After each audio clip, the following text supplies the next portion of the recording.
Hi viewers, thank you for joining for one more episode of Leading to Prosperity.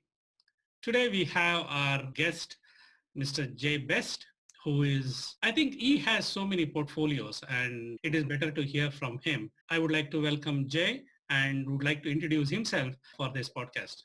Yeah, Jay. Oh, thank you so much, Deepak. So my name is Jay. I'm an entrepreneur and I run about 6 businesses, but there's two main ones that I focus on, mainly around digital marketing and then also lead generation. That's kind of my bread and butter. That's what I do. And I've been doing that for the last, I think it's coming up to 8 years, incredibly, being in business for myself. And as far as my story, do you want me to go a little bit about my experiences or background? Yeah, anytime, Jay. People would love to know about you. Okay, cool. No worries. Well, yeah. So about me, I left home at about 15 years old. My mum was so sometimes had a lot of difficulties, and so I left home very early.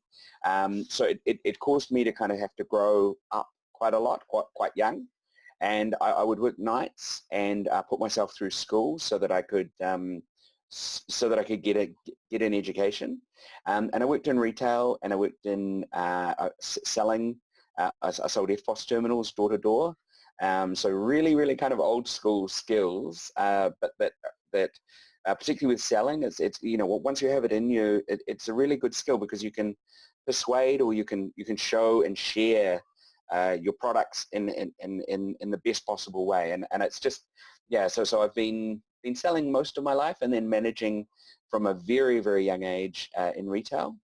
I got headhunted by my cousin. He convinced me to come and work for him for free for the start of the business. It was, sorry, not free, but a very low salary to start with. And we basically started an internet company, which is I think by the time I left, we were the 5th biggest in New Zealand. So if it was America, that's would be the equivalent of an AOL as far as the size of the internet company. And we basically grew from 800 customers to probably about 50,000 customers by the time I left, and with a turnover about, I think it was a 10 to $15 million. So it's worth about 15, $20 million. And about 4 years after I left, they sold for $26 million. So it was a really exciting time to come literally from a garage to an asset that, a big team, really motivated team, and to make that transformation happen. And then I've been managing teams since then, and I just love it. I think that's probably one of the best things I love the most is just people and motivating people. So, cool. Probably far too much of an introduction. Not at all. Thanks a lot, Jay. It's the greatest introduction what we can have. It is. Thanks, Thanks man. for being modest on the show for the very reason that many of us we go back to when we go back to our basics, we would have started something like you and gone through the lot of phases and challenges Mm, in the business. And this is something for the people to understand that people are not born with a silver spoon. They have yeah. work for it and they achieve it.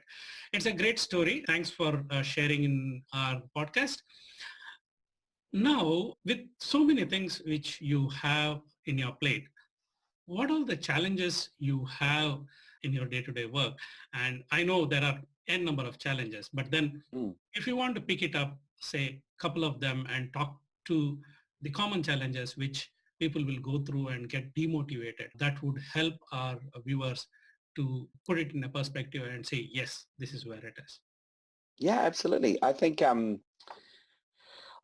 all businesses go through phases, and I think it's quite important to realize that you are in a sometimes what happens is when you reach a certain growth point, the problems that you have at this growth point can be different, and the skills that you have that have got you to where you are not actually the way that will get you to the next level above. So one of the things that I personally try really hard to do is I stop and I think, is my strategy and tactics that I'm playing at this phase of my business the one that serves the business the most, or do I need to change roles, or do I need to promote someone even sometimes above me, or do I need to change the mix of the staff? So often when you come at the start of a job, the work is easier, and then you do a good job, and then you get promoted up, and then you have problems and you solve them,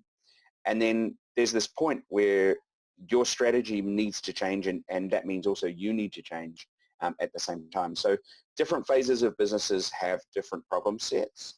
For me, just at the moment, probably the one that I'm most aware of and focusing on is the phase of taking just being too busy as the business owner in the business, and then scaling systems and processes so that nothing can really go wrong. One of the things that I always hate to say is I try and make my processes so that someone who knows nothing can execute them and flawlessly, and there's nothing goes wrong, and the systems just work. And if you don't want that, you want to hire the best staff you can possibly get, have a really high level of motivation, a high level of intelligence, and a high level of people skills.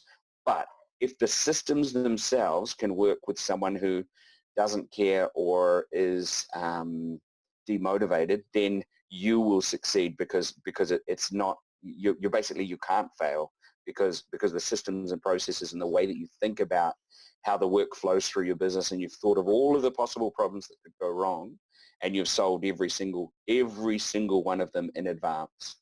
For me, at the moment, the main problem that we're solving is scale.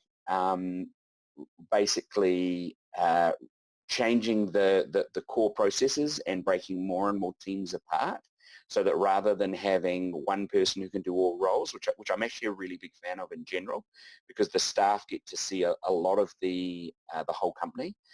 But by specialization, what you can do is you can have one person with one personality who is really good at, say, cold calling, and just loves cold calling and hunting and bringing business in, but is really bad at details. So what we're doing at the moment is we're kind of splitting the teams and the processes so that the hunter can just hunt. Just here's a phone, here's 1,000 numbers, go really, really hard. And you don't have to worry about details. The system, you just click this button and then it's done. And then that goes to the other team, and then the other team picks it up, and it just flows with that. And that person can be their authentic self rather than having to try and, I've got to follow up on that details, and that may not suit that person. And on the other side, there's an accountant type person who is very methodical, very loves detail, and for them, but they like to work at a slower pace. And for them, getting the job in so that they can then go and do those details step by step is perfection for them. And that you basically, as a team, you're able to put the right people in the right role. So I would say for me at the moment is scaling a business, and then developing the processes so that they can scale, and that they can scale quite exponentially. Yeah. Does that make sense? Was that a good answer? I don't know. Yeah, you're sharing your experiences, Jay. I think any experience is valid for people who are keen to know about how to scale, right? Yeah. So scaling is in the business is today is one of the biggest challenge. It is not something which is freely given. Everyone wants to have more paying clients, and they would like to see how we can grow.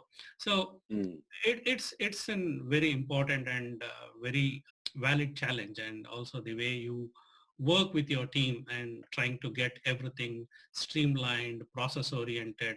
And one thing which I liked on your point is solopreneurs or the entrepreneurs, we think that I can do everything and I'm the person who can do everything. So it's basically it's not always true, because the thing is we have a domain, and we are capable of delivering something in that domain, and we should not try to get the other capabilities where we will be wasting too much of time in learning that which we are not good at. So by your way of putting things in really process oriented and trying to get right person for the right job. It's amazing, and it really works well for all our entrepreneurs as well as the people, those who are working, trying to work as one person for everything.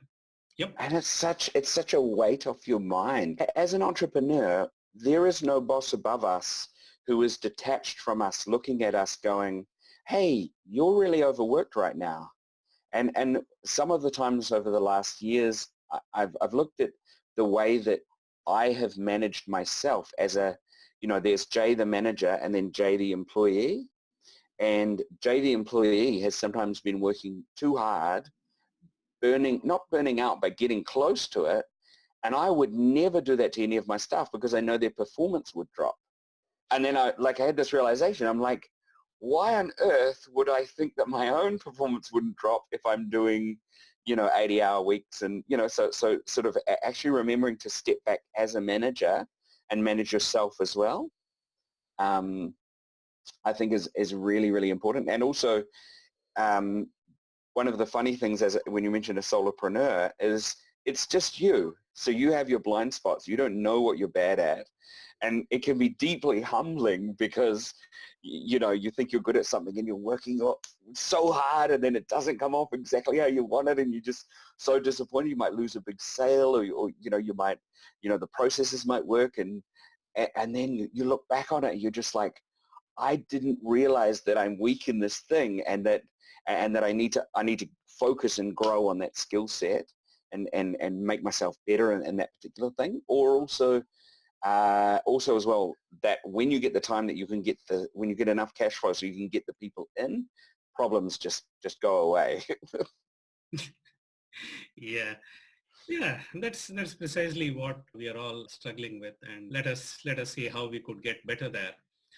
Yeah. Yeah, with that, because we are talking about a lead generation, and we Mm. were talking about being in the market, I wanted to check what is this digital presence and how is it makes difference for especially for our small and medium enterprise, also the corporates, because we are all rushing behind getting the digital presence, just getting a website or something like that. So what is your view being in that space?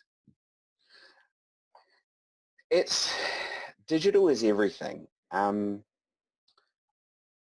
Just to put it into context, in New Zealand, 87% of all retail transactions that happen, the person who is standing in the store had already been online and looked at your company or the product before they were inside your store. 87%. So you could have a retail store and they believe that digital stuff is not for them, it's not important to them. That's cool, but you only will be hitting 10% of the total market that exists. And there's 89% is just literally will never find you, never knew you existed, and you're lost. And you literally would not know. Um, so that's with regards to to retail. The next thing with regards to digital presence, I think um, even there are some niches where it is literally a traditional product sold to an older demographic or like a CEO level where the end customer is in their 60s and it's a one-on-one sale. So some of the markets I've done sales campaigns for is like insurance or high-end finance where everyone knows everyone and it's kind of this hierarchy thing and it's only someone does a referral to someone and it's all word of mouth and you think, okay, there's nothing there. There's no reason to put the website up. And then I go look at the website and there's 100 visitors to the site and you're thinking, oh yeah, cool, no biggie. And then you look and you break down who was actually coming and then you see the sale at the other end and then you turn the website off and you just see millions of dollars just fade away because the person going and shaking your hand and handing you the card, you then go away and you may have made some sort of an impression, but everyone then goes kind of a little bit of a stalker. Oh, who was that person? What is their business about? And then they basically buy instead of be sold to. And so if you're not online, you're basically invisible. And that seems that seems like a real shame, and it seems like you're choosing, if you don't have a digital presence, you don't have a website, you're literally choosing to have 10% of your market, or you could make it a different way. You want to work 10 times harder. And it's just like, I'm not a fan of working 10 times harder. I want to be lazy. I want to have business come to me, and I want it to be fun and easy. So that's kind of the basis on at least having a website. One other thing that I found really interesting is just about social media profiles. Um, this was something that I had not realized, and it wasn't until my girlfriend, who was a photographer and a designer, had actually, my now ex-girlfriend, but at the time she'd noticed that my Facebook profile was live, was public, and it wasn't bad. It was just normal photos, just me doing my life, but it was particularly boring. It didn't highlight elements of me or anything like that. It wasn't thought of for my social media as something that was a place to just maybe a little bit show off. And so we took better quality photos, and I deleted some of the other photos that were just not just boring photos, to be honest. Like a terrible meal that I made like 2 years ago. No one cares, right? And instead replace them with more beautiful experiences and better quality photography. And I'm kind of embarrassed to say, but I doubled my sales. And I've been working for years, and then I do this one thing, and it's my social profile. It's not my business profile. So the only thing that I changed in that time is upgraded my business cards to put my face on it, which I never liked, but it made a huge impact, and redid my branding slightly, and then changed my social media branding, and it literally doubled my sales. So people obviously do care, and they do obviously check things out. So Yes, that's a good one, Jay. It's very important for us to have a digital presence, and especially in the business when we have so much of social media and the communication media going around and trying to get people attention. As you rightly said, it is the businesses will go and look at who the person whom we are working with. This is also mm, goes back to the concept of we don't buy goods just for the sake of it. We do value that, and we value the person who is selling it, right? and and authenticity, like a real person that and that you can connect with. Yes. Um, one thing that I thought was really interesting. We had a builder who had a website that was very beautiful website, and had a very polished um, TV commercial video on the front page. And it was funny because just as a test, and I had a feeling of it, was I recorded a lower quality video. So it's relatively good quality video, but it wasn't high production values. I didn't have like a film crew. I didn't have a director or anything like that. We just did him. And I said, because I've known him for a while, and he's very likable, and he's a builder. And it was literally like, hi, I'm Bill. I build houses. I like building houses. I like to use a hammer, and I like to build a house. Like it was so beautifully authentic and real, and the sales just went through the roof. Just the only thing we changed was that video, because people connected, and they're like, I want a real builder. And then they see him, and he looks and feels like a real builder. And there's all this authenticity of who he is, and he's like, that he's not some business that's gonna be sleazy on you, or like trick you out of your money. He's just he loves his hammer, and he loves to build, and that's the person that you choose to buy from. So yeah, the second part of that is definitely authenticity, and just being you, and Yes, finding your right voice. So absolutely. That's nice, Jay, and it's important to be authentic, and that's what yeah, the trust comes from. That is and real, man. Like yeah. Yeah. See, today we have a problem of talking to a chatbot, all right? yes, We with that, and if we have a human being, it makes a lot of difference. And there is always a difference between a machine and a touch. Touch makes a lot of mm, difference in our businesses. So With that Absolutely. with that point of digital presence, we are moving to the very important topic in the current world, and everyone are just jumping on that and trying to be on the bandwagon. That is digital transformation, right? Digital transformation, yeah. Right. So now you talked about being digitally present, and what is this digital transformation? And the confusion between the digital presence and digital transformation, how do you think that we could address that? For me, going back in the day, there was a big push for paperless offices. So for me, when I think of digital transformation, that's part of what I tend to refer to it as, as a starting point. Um, when I transform my processes and my systems to like really cool, there's a lot of cool tools that can automate huge chunks of your work. And but you personally can hire someone to be doing that work, or you can think a little bit, and it doesn't take a lot of thought, but you can literally automate huge tracks of work. One one of my favorite examples was I managed this. One of my favorite help desk teams was a company called MaxNet, and we had this sweet guy, Greg. He was really hardworking. He was a Korean guy, and he was bilingual, so he speak on the Korean desk and the English desk.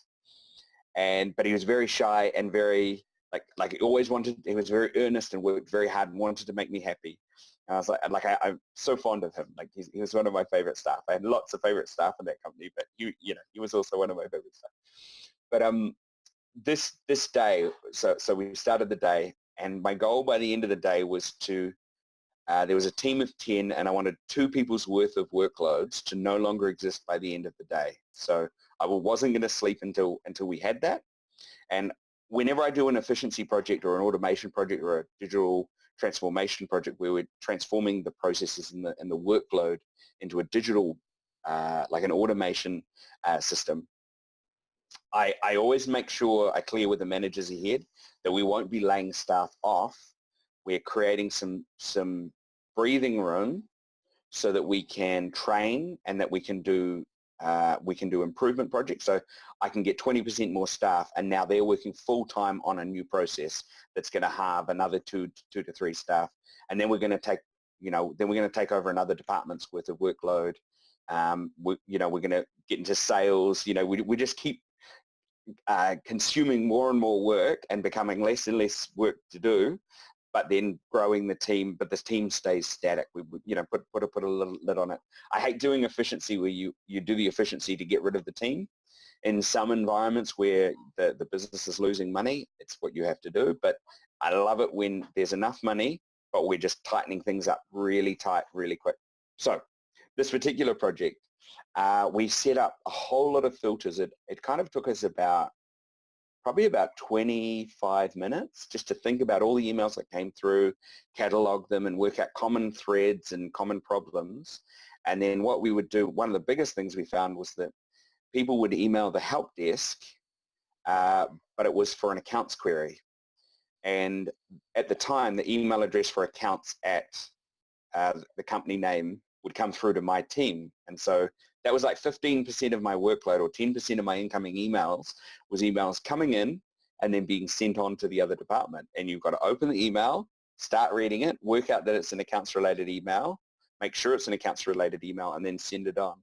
So what we did is we set this automation process up, set it running, and we worked out it was going to take about 30 minutes for, out of, I think there was 2,000 emails in that day that had come in overnight.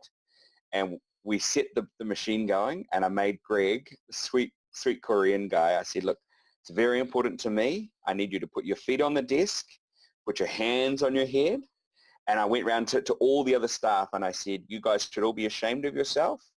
Greg over there, who's doing nothing at all right now, Greg over there is doing 2 people's worth of workload in 30 minutes.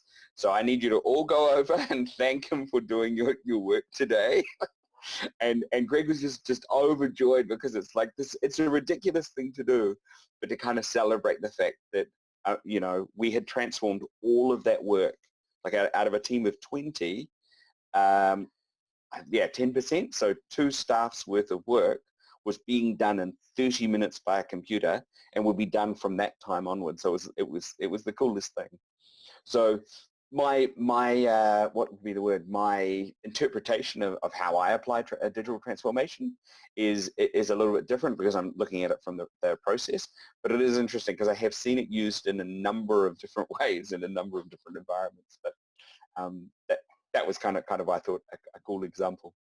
Yeah, that's cool, Jay, and that is the way it need to be. And digital transformation is like, I had spoken to one executive some time back, and I asked him, what does digital transformation mean for him? He gave me an answer telling that I go to a restaurant, I ask for a coffee, and he takes 15 minutes to give me a coffee. And my way of digital transformation is, if there are 10 people going to the coffee shop and ask for a coffee, 10 coffees coming in 5 minutes is digital transformation.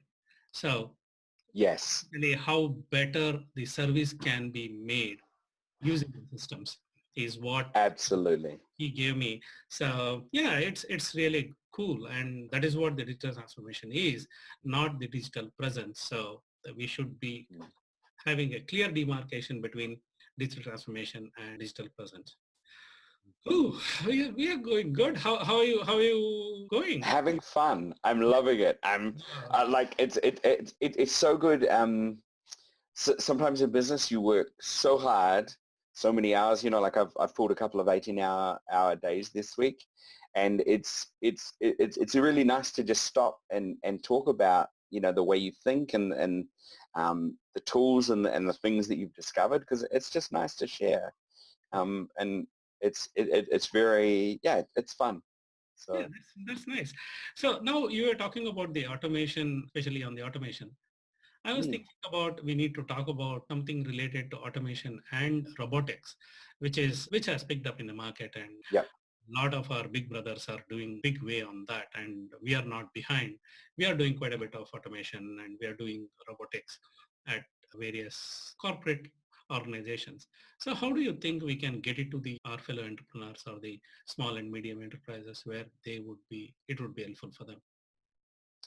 I think at the moment the big area that I think can be gained with regards to both sales and so if we're talking about the process of um, efficiency and automation in general, um, for a small and medium-sized business, the biggest thing that's happening right now that if you don't have one, you need to get one, is a chatbot, where someone is able to ask questions not of a real person but of a smart chatbot.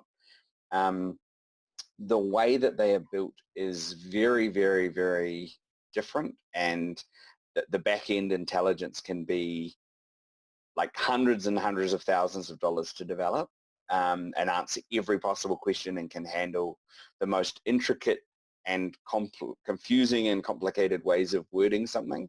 And then also as well, you can have the flip side of just a really good simple bot that answers questions. You can also have just one that is an idiot, like it doesn't know much at all about anything. Then again, in some help desks, when you're interacting with them, you can have the same experience, right? You can have someone who's really knowledgeable and really knows their stuff. The numbers of times that I've had, I don't know, 2-hour conversations with someone to solve a problem that is really simple, but maybe the person on the end of the phone didn't understand. And when you look at some of the customer satisfaction surveys, it's almost embarrassing that a well-written chatbot in quite a number of cases is able to deliver better sales queries faster and more intelligently than a human does. And there's kind of this ego thing that we think that the human touch will always win. I don't think we're fully there, and I think a lot of the chatbots that you interact with are not necessarily flawless, but some of the bots that I have interacted with, there is no way I would have known that it was a bot. It was smart. It knew exactly what I wanted. It had personality.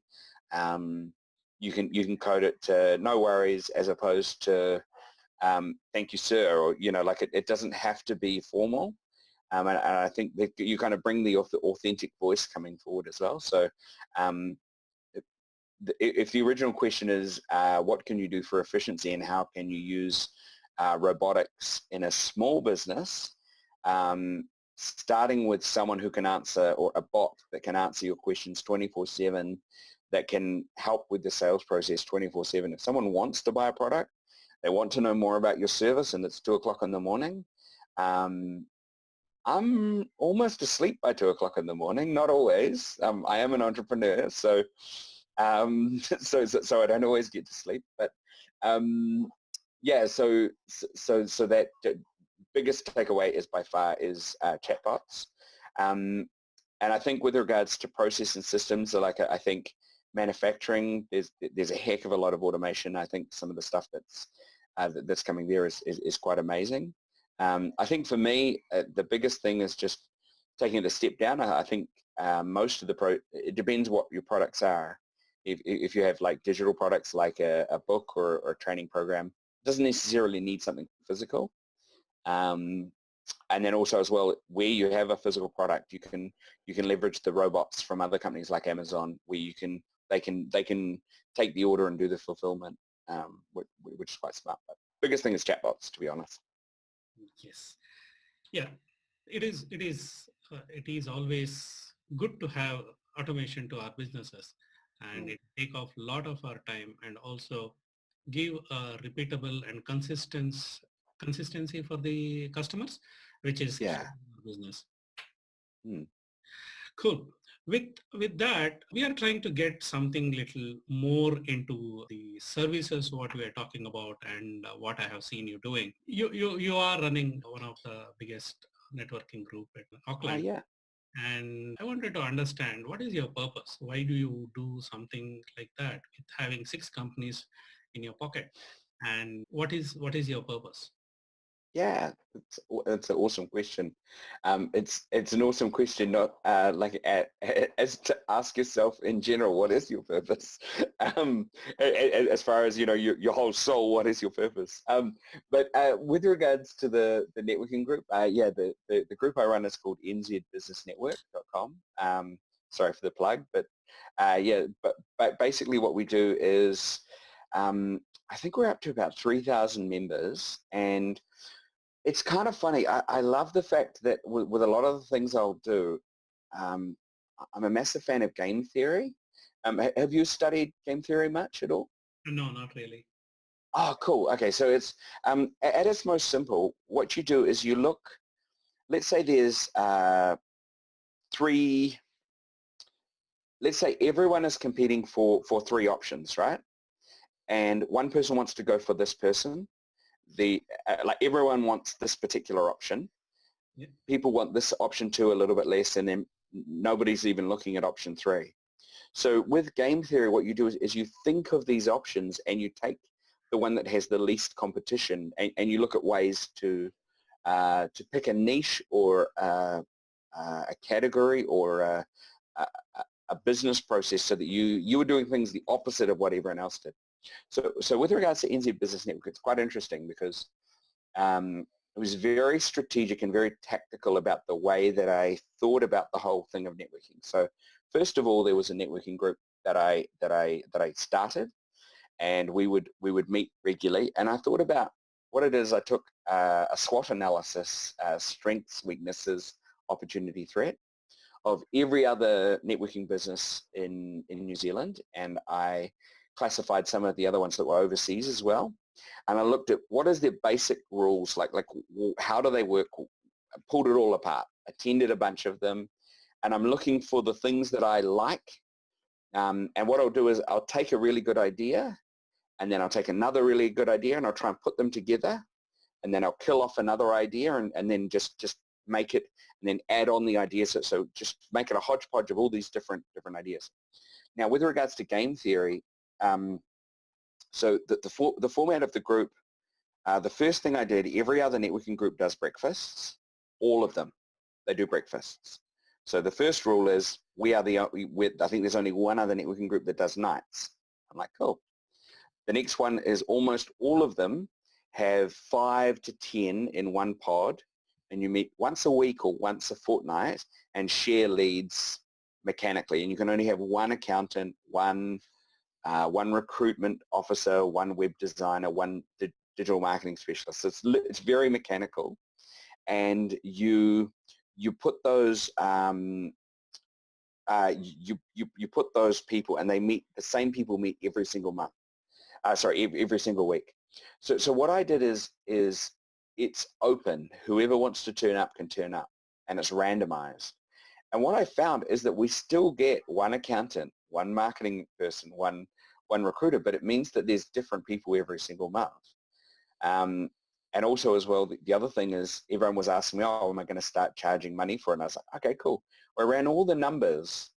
When 20 people turn up to an event and I go, generally I'll get 2 websites out of it. So that's maybe $4,000, maybe $8,000 if they want a digital report, like a marketing plan as well. And so I'm like, if I put on an event, I make $4,000. I'm like, cool, I like that. And I now have the freedom to put the event on wherever I like, however I want it.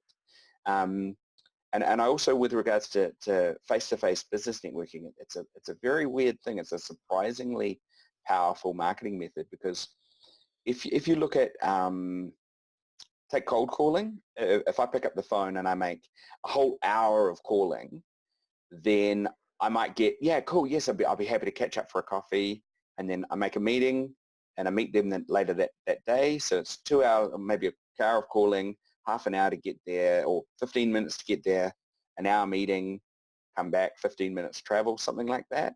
Maybe it's only a half hour coffee. I've spent 2 hours just to talk to 20 people in a given month. And that's it. That's the game over. That's me working 3 hours every single day, disciplined, and I get to talk to those people. Instead, I go to one of these events, I meet 20 people in 1 hour, I get everyone's business cards, I share who I am with 20 people. That is all of my marketing. That's all of the cold calling, 3 hours of cold calling every single day. And that's a cool automation, like that's, I like that. Oh, that's an interesting topic, and how we work with the people and how we make. I have attended a couple of your networks, and it was nice to meet people, and it's always in an informal way. And Mm, also after hours, you don't have a pressure of your work, so yeah. that's something which is cool, and it's adding value, right? The next question is related to something on the same note. What is the type of world you want to live? Basically, we are living in the paradise. What is the type of world you want to live and you want to see we all go together with all these things what you're doing? That's an awesome question. I love it a lot. Um, so first of all, when I look around society, I see a lot of people just going through the motions, like you wake up, you have your coffee, you eat your eggs, you get in your car, you drive to work at a job you don't particularly care for, but you do the work you're paid to do. And then you talk to some colleagues, maybe you stuck out for some cigarettes. Cool, nice. Maybe you look forward to Friday when you can get a bit drunk. And then you go home and you can stay on the PlayStation, or just chill and not have to do much. And it's like a very simple, very boring, not very fulfilling, not very exciting job or life. But it's what almost everyone does. We just go through the motions. We turn up, things don't feel right, and we still keep doing it. So for me, the thing that I would love to see so badly, like when I see it, I just get filled with joy, is people just fired up about something. I don't care what you're fired up about, but for the love of God or just for the love of something, like my half sister, she loves hip hop dance, right? I don't know anything about hip hop dance, but I could listen to her talk about hip hop dance for hours, It's beautiful, right? I have another friend who is absolutely passionate about a Ferrari, and he talks about, I don't even know the name of the Ferrari, but he has spoken to me for a good 30 minutes about the Ferrari. The things that I was listening to was his passion, right? And so I think that the most important thing to do is find what actually makes you feel good. And I mean, there's a lot to be said for discipline and hard work and leaning into this, the things in life that are not pleasant, the things where you feel uncomfortable and you're not happy with yourself and you feel defeated and you lean into it. You're like, I'm going to become better. Like, I love that part.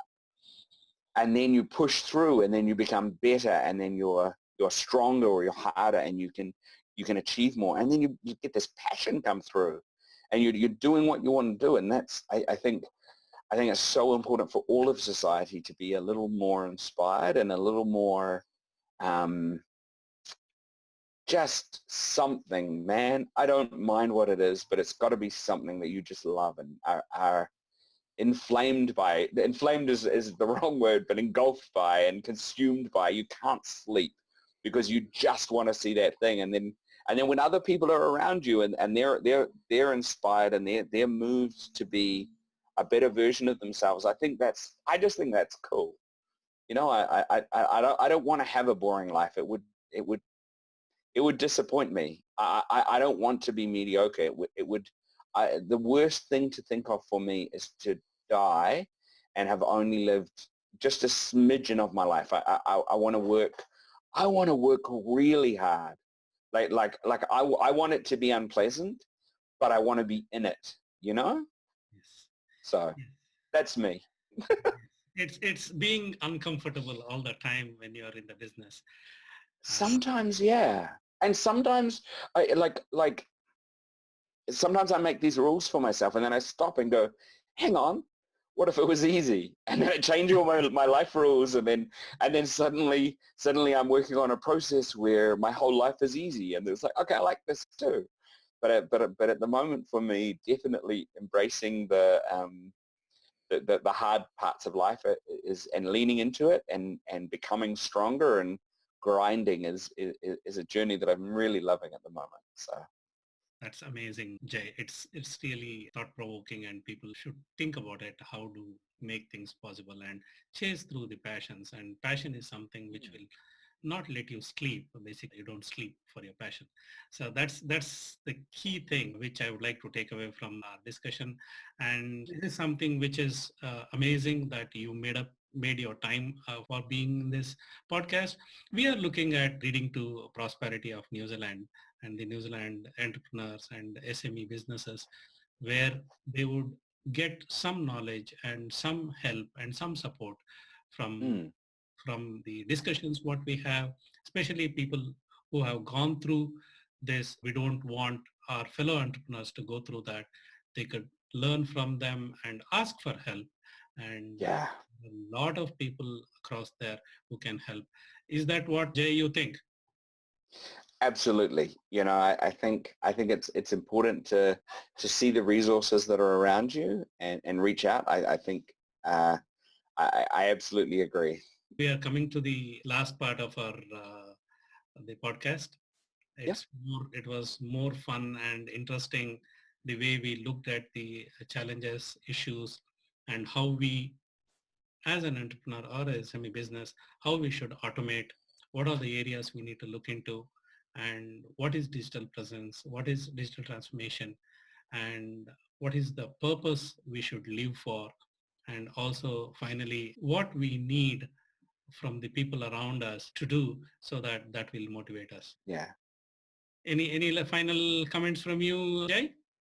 No, just thank you so much for taking the time and thank you for reaching out and it's an honor to know you and it's an honor to have for you to have taken your time and to have asked me to help in any way or have a little chat. It means the world, and yeah, I'm so glad to know you. Thanks a lot, Jay, and you have a wonderful evening, and we'll talk Yeah, about it later. Thank you. Bye. you too. Thank you so much. Bye.